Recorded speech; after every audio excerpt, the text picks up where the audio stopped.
Welcome to this episode of the Willingdon on Mission podcast. My name is John. I'm one of the pastors at Willingdon Church. Today we've got the opportunity to hear from S&J. S&J are missionaries in Southeast Asia, and this is the third episode with these guys. If you haven't caught the other two, I would encourage you to listen to them.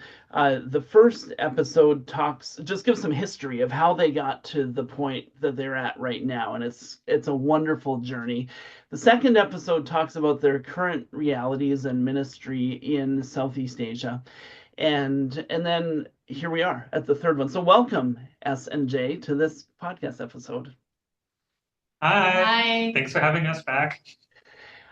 So one of the things that listeners will know if you've watched the previous episodes is that part of your ministry these days is related to business, and you've gone into a country and you're starting a small social enterprise, and I'd like us to learn a little bit from you today about the concept of business as mission. Essentially, that's a term that people use to talk about the sort of thing that you're doing. So what are some basic principles that you think would be important for people to keep in mind? Like there are some people that think, oh, I could never serve in global mission because I'm not a preacher, or I'm not an evangelist, or something, but I'm a business person. So what are some ways that people should be thinking about using their business skills? What are some things that you've learned along the way? So yeah, I just open up the floor to you to talk about that realm. Thanks, John. Well, we are the other kind of people that never thought they were going to do business Yeah. overseas, but we have learned a lot about it, and we have just kind of arrived at a place where we feel like any gift, or somebody said to us, if any of your greatest passions or gift meets one of the world's greatest needs, that is calling. And so we kind of feel like whatever we do, we want to do it for the Lord. And whatever gifts we have, we want to use them for the Lord. And so it's just kind of happened that it's been this way. And it just last Sunday, it was so interesting to us. One of our church elders in our conversation after church said to us, the two of you, you really remind me of that couple in the Bible that was making the tents. And he was talking about Aquila and Priscilla. And it was so fun to have this conversation with him also in Burmese. And the way we said it in Burmese was kind of just like, we like to serve the Lord with our mouth and with our hands. And I think this has really been our, passion to sort of make God's love very visible and practical through our business and also through the ministry we do otherwise. But Myanmar is what is called in our circles a creative access country. So we cannot be here long term without either. Right now we cannot even be here with an NGO. The only options would be maybe through education as a teacher at an international school or something like that, which is getting increasingly more difficult and also is very time consuming. Or we engage in business and start something on our own, and which we did with our local partners. And the reason we opted for business was because we felt like either we will be working for someone else in this country, which is also okay, and we would actually invite others to consider that too. Just get a job in a different place where there are not a lot of believers and live out your faith. Like, that's totally fine. You don't need to start something from zero. But we kind of thought if we start something from zero, then especially in this very corrupt and very tricky environment, we have sort of control. We have control over kind of what happens in our office and how we do things in a way that honors God and the people we work with. And so it gives us freedom to sort of make this our own and make it in a way that we feel like is also in relation to our faith and our message here. Yeah. Yeah, and work is uh, yeah, for us, we see it as a way to build trust in the community. It's a way for us to connect with our neighbors and with our neighborhood. And so we're creating employment in our neighborhood. And so the people that work for our company, they live in this neighborhood. And so they walk to and from work. People see them. They know them. They know that they're working at the foreigner's house, like that they have a job, that um, They yeah, see us walking them home, so they know which time we're done with work. You know, we're foreigners. We stand out in this country anyway, so we are being watched all the time. And it definitely helps us connect with our neighbors if they feel like our lives are sort of relatable or predictable in a way for them. They can sort of see why we're here or what we're doing. And that creates trust because as foreigners, we are so strange to them anyways, that if they say like, you know, if they see us walking home with our workers, then they'll be like, oh, okay, are you done with work for today? And we can be like, yeah, and we start a conversation. What about your day? What about your work? And so it's actually a great way to connect. yeah.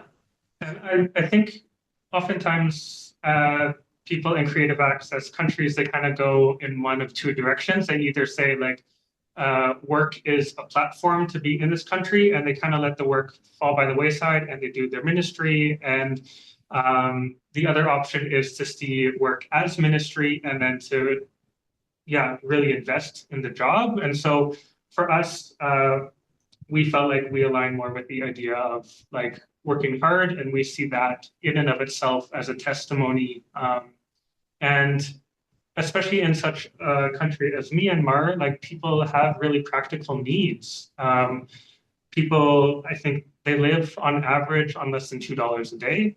And so it's a very poor country, and people are fighting to survive. And so if we can create a little bit of work, if we can give a little bit of education, that's something that's really valuable and speaks volumes to those who are on the outside looking in and seeing us and wondering.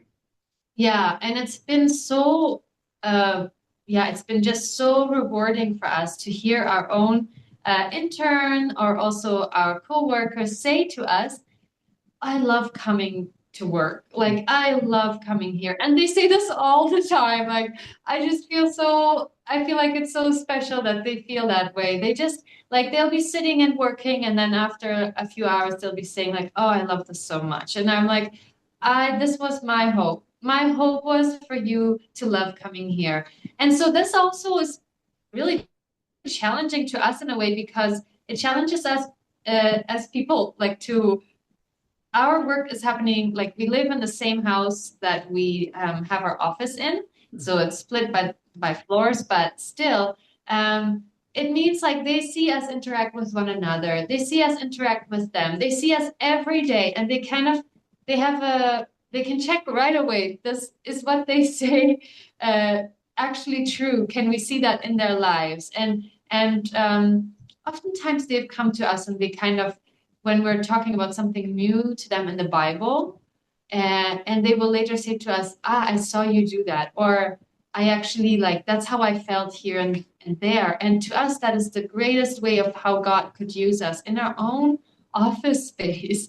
And it's felt really, really special. So we feel like this is a special house. We prayed from the beginning that it would be like a sanctuary for these young people that are scared. They're scared for the present, they're scared for the future, their parents are scared for them, they have no opportunities, and now they have been entrusted to us and we get to work with them. So right now we're a small team of 6.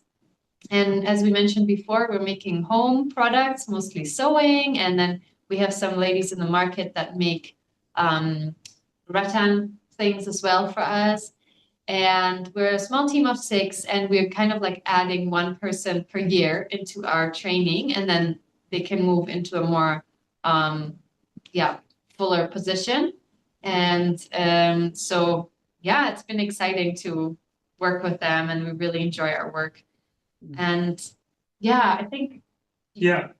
And so I actually, before moving to Myanmar or moving back to Myanmar, I did a master's degree in international management. And I focused my research, my thesis on social expatpreneurship, which is just a different way to say business mission. Yeah. Yeah. And so, yeah, that was really valuable, I think, for us to kind of lay a foundation of understanding of what kind of challenges we're getting ourselves into, but also the opportunities that it opens up to do this kind of work. And so, um, yeah, I mean, some of the biggest factors are like the political situation. And so I think um, where the political situation is bad, then you have more opportunities to, um, yeah, work on the social aspect of your business. And so for us, training young people, giving English lessons, and yeah, Skills, like practical skills. Yeah, are more apparent.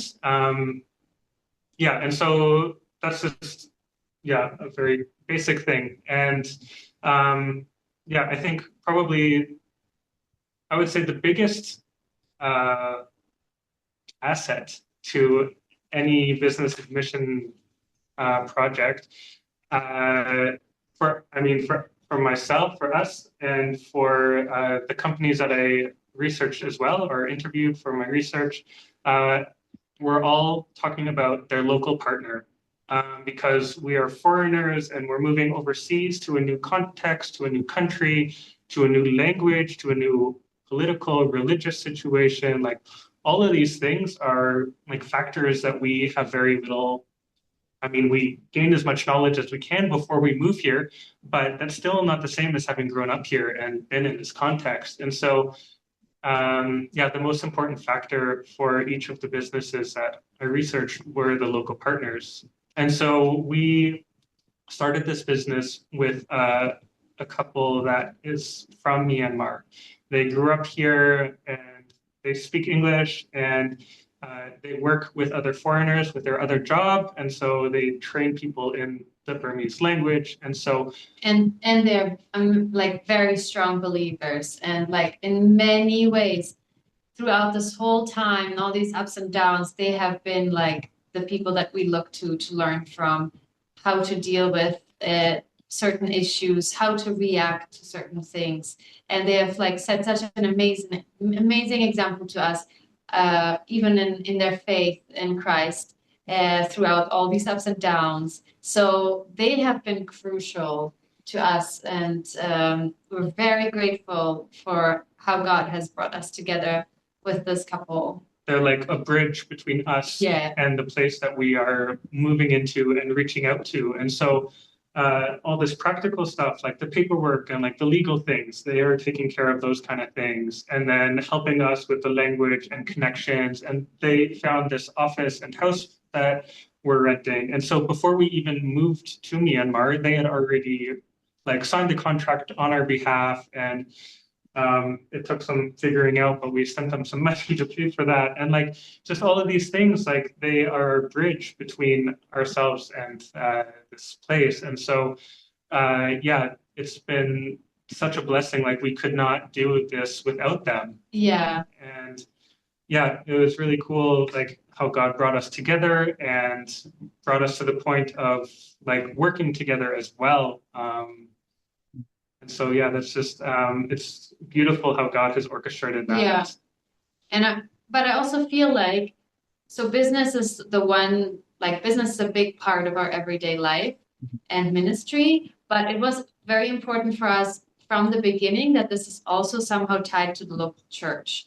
And it doesn't need to be officially connected, or like there doesn't need to be a relationship on paper, I think, but like, for example, the fact that if I talk about faith in class with my intern, that I can say to her, if you want to, you can join us on Sunday because the church is in our neighborhood. And this has actually led her and her family come to our church services regularly, her mom, her sister, and her. And her sister has become a believer now. And she is also very open, learning lots. She's reading her Bible. Like the way this is tied together for us has been very important. We wouldn't want it to be isolated from a community of local believers that are the ones that will carry these new believers through. If anything should happen to our business or us, they will stay. And so for this to be connected was really important for us as well.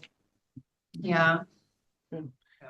So speaking of partnership, like another huge blessing to us is that we have a partner in Germany, Mhm. where our home church is. And so he agreed, he's an elder from our sending church, and he said he had just sold his business and was taking some time off and felt like, hey, I want to do something that has some really good meaning. And like, I want to be part of your business. Is that possible? Can I do anything that would help you? And we Yes, said, please. yes, absolutely. Yeah.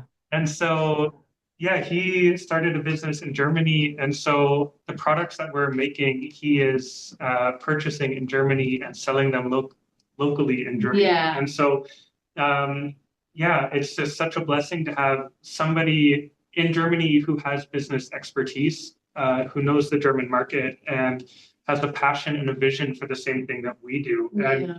even though he's never been to Myanmar, he is praying for Myanmar, and it's so deeply set on his heart. And so, yeah, this other partnership is really, yeah, we couldn't do that without him either. And of course, churches like Willingdon, our dear partner church in BC, that make it possible for us to be here, and we don't have to live off this business.